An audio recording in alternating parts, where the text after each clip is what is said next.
Salut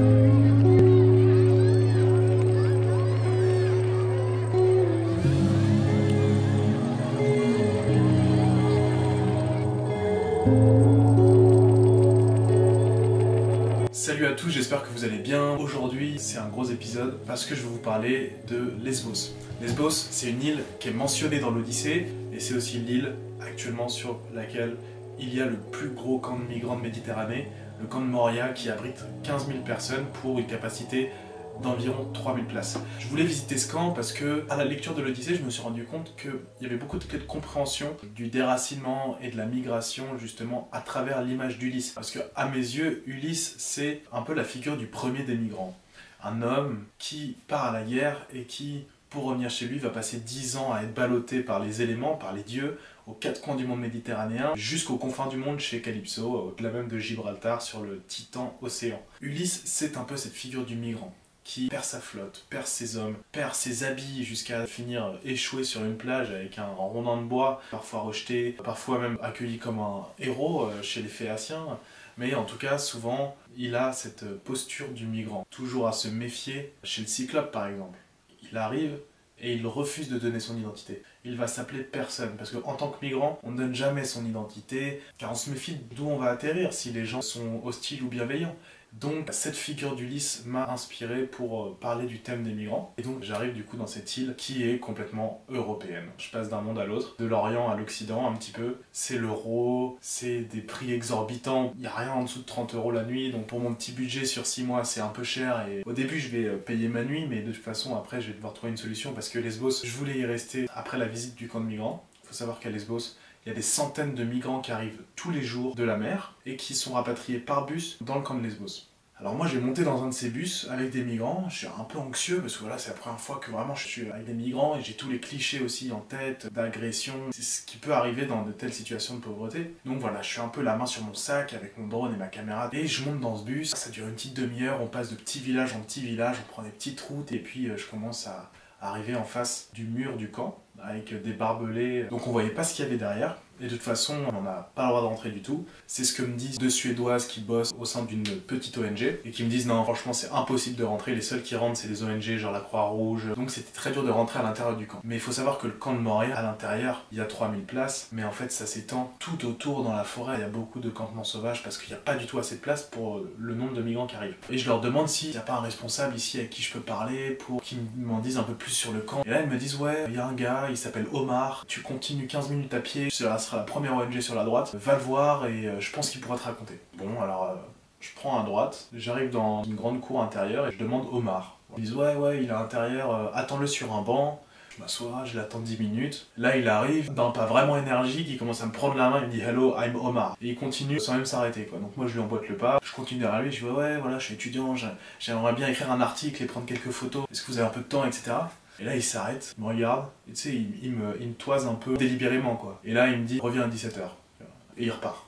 Je dis ok, bon, il est 14 h, je dois revenir à 17 h, bon bah j'ai 3 heures, qu'est-ce que je vais faire dans ce camp je me suis dit bon bah je vais marcher un peu quoi. Je repars dans l'autre sens, j'arrive au coin du mur, et là je vois l'entrée du camp. Je vois qu'elle n'est pas surveillée, et les gens entrent et sortent comme ils veulent, et je me faufile dans un groupe d'une dizaine de personnes, je passe derrière eux et je passe. J'avais ma chemise en lin, ma barbe, etc. Enfin, je suis passé. Peut-être qu'ils m'ont pris pour un migrant, j'en sais rien. N'empêche que je suis rentré comme dans du beurre, quoi. Malheureusement, j'ai pas pu prendre beaucoup d'images et de photos parce que déjà que c'était compliqué de prendre les gens en photo. Alors en plus, à l'intérieur du camp, j'étais pas trop censé être là. Donc sortir un iPhone, un appareil photo, c'était un peu cramé. J'ai préféré faire mon petit tour avec l'iPhone de temps en temps pour prendre quelques photos et voir surtout comment ça se passait. Donc là, franchement, je vous décris un peu des monticules d'ordures. Et puis donc des tentes et des tentes qui s'entreposaient les unes sur les autres sur un village, enfin une sorte de village infernal où vraiment il n'y a plus de place quoi. Vraiment il n'y a plus de place. Et puis 17 h arrive, il est temps de rentrer, je vais rejoindre Omar pour ce fameux rendez-vous. Je ressors du camp, je retourne dans l'enceinte de l'ONG d'Omar. Et là je croise Omar qui commence à me dire tu vas filmer ce que je vais te montrer et tu vas voir.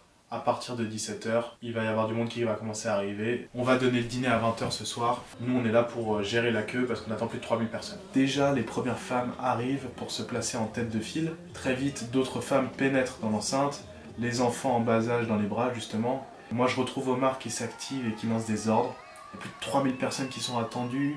Omar me demande de filmer toute cette scène irréelle. Il croit que je suis journaliste, en fait. Omar, c'est un migrant syrien lui-même qui est coincé ici depuis de nombreux mois et il gère toute cette association composée exclusivement de migrants qui se mobilisent pour organiser les repas. Les repas du soir, c'est des repas gratuits dont bénéficient environ 3000 personnes chaque jour. Et donc il y a un convoi de volontaires espagnols qui arrive. Ils garent leur camion dans l'enceinte et ils commencent à décharger la marchandise. Le pique-nique du soir, donc, il va être constitué d'une pomme, d'un plat de riz cuisiné, d'un morceau de pain et d'une bouteille d'eau. Un sac par personne. Les exceptions ici, ça n'existe pas. Les femmes le savent. Il y en a certaines qui tentent de tricher pour leur bébé, mais Omar, à chaque fois, est impartial. À un moment, il y a un enfant qui fait tomber son sac de nourriture dans la poussière après 3 heures d'attente. Malheureusement, tout le monde l'a vu, même Omar, mais la maman ne va pas se retourner. Omar sait qu'il lui donnera pas d'autres plats parce que sinon il en manquera un pour un autre. Et donc elle mangera demain. Et il y avait ces Espagnols qui travaillaient comme un seul homme pour faire les 3000 sacs plastiques et avoir terminé à 20 h. Et voilà, donc vers 20 h 30, toute l'enceinte est vide, comme nous d'ailleurs, on est tous vidés. Et Omar me dit à demain, même heure. Il m'a beaucoup remercié, il m'a dit voilà, j'espère que tu as montré ces images. Donc aujourd'hui, je tenais à vous les montrer, ces images, en mémoire de cet homme qui se démène, et peut-être qu'il se démène toujours là-bas. Et je trouve que voilà, c'est quand même une belle histoire de voir ces gens qui s'organisent et qui passent pas leur temps à tuer le temps justement, et qui passent leur temps pour organiser la vie là-bas à l'intérieur des camps. C'était vraiment une super expérience, c'est pour ça que je suis resté 2-3 jours de plus à Lesbos. Simplement, moi j'avais plus d'argent à un moment, je pouvais plus rester à Lesbos, c'est une île super chère, en tout cas à Mytilène. Et je pouvais pas non plus camper, poser ma tente dans le camp de migrants, ça me serait même pas venu à l'idée, donc j'ai commencé à faire du camping sauvage. Simplement une nuit, je me suis fait réveiller par les chiens sauvages, il y a eu une bataille de chiens en fait, pendant toute la nuit à côté de ma tente. J'ai même cru qu'ils allaient venir fouiller dans ma tente pour dénicher de la nourriture ou je sais pas quoi. De toute façon, j'avais vraiment fait mon temps, à Lesbos, fallait que j'avance, donc j'ai décidé de partir le lendemain, prendre un ferry pour la deuxième étape de l'Odyssée chez les Cicons, qui est un peuple qui se situe en Thrace, dans le nord-est de la Grèce. Et là aussi, je suis pas au bout de mes surprises et j'ai encore beaucoup de choses à vous dire. Donc restez connectés et je vous dis à dans 2 jours. N'oubliez pas de vous abonner si jamais vous voulez pas rater les prochaines vidéos. Et puis à bientôt, donc portez-vous bien. Salut.